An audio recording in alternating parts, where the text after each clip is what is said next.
तर आज आपण पौष्टिक अशी जवसाची चटणी कशी बनवायची ते बघणार आहोत।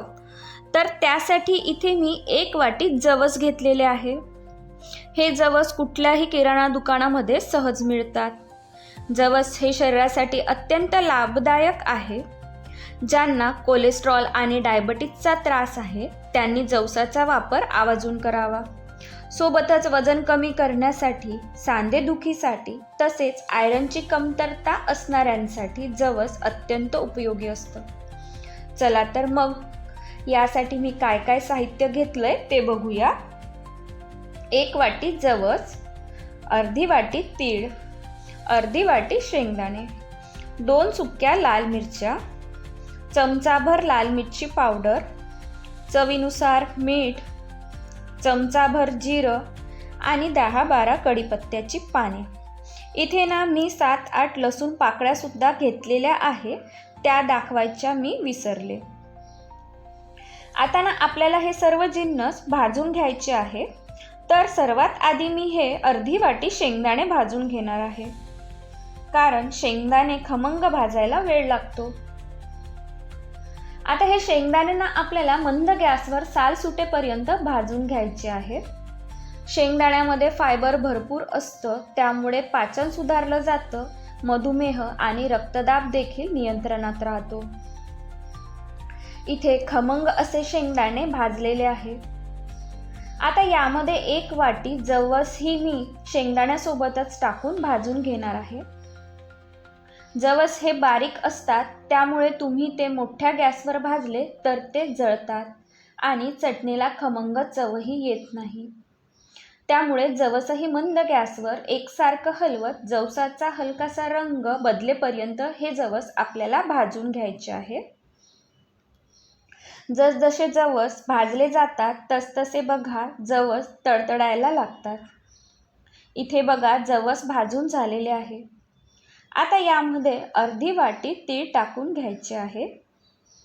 तीळ भाजायला खूप वेळ लागत नाही, त्यामुळे इथे मी तीळ शेवटी भाजायला घेतलेले आहे। तिळासोबतच जिरे आणि कढीपत्त्याची पाने, सुक्या लाल मिरच्याही आपण भाजून घेणार आहोत।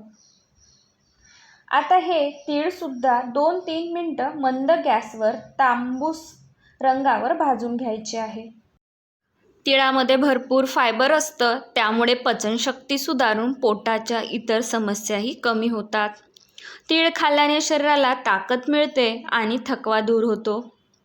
बघा इथे ना सर्व जिन्नस भाजून झालेले आहे। आता हे सर्व जिन्नस पूर्णपणे थंड करून घ्यायचे आहे आणि नंतर मिक्सरच्या भांड्यामध्ये भाजून घेतलेले सर्व जिन्नस टाकून घ्यायचे आहे। आता यामध्ये चवीसाठी 7-8 साल काढून घेतलेल्या लसूण पाकळ्या टाकून घ्यायच्या आहे।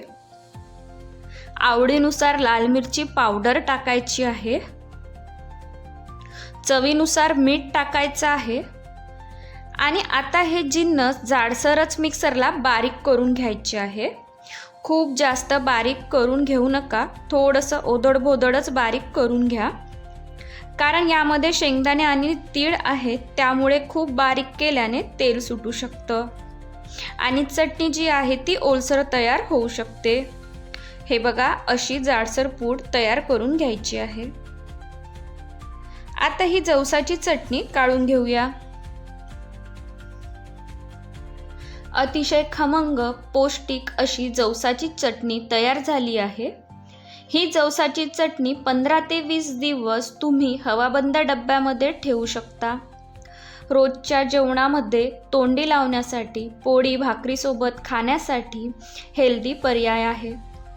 तुम्ही सुद्धा झटपट तयार होणारी गुणकारी जवसाची चटणी करून नक्की बघा। व्हिडिओ आवडला तर व्हिडिओला लाईक नक्की करा। चॅनलवर नवीन असाल तर चॅनल सबस्क्राईब नक्की करा। धन्यवाद।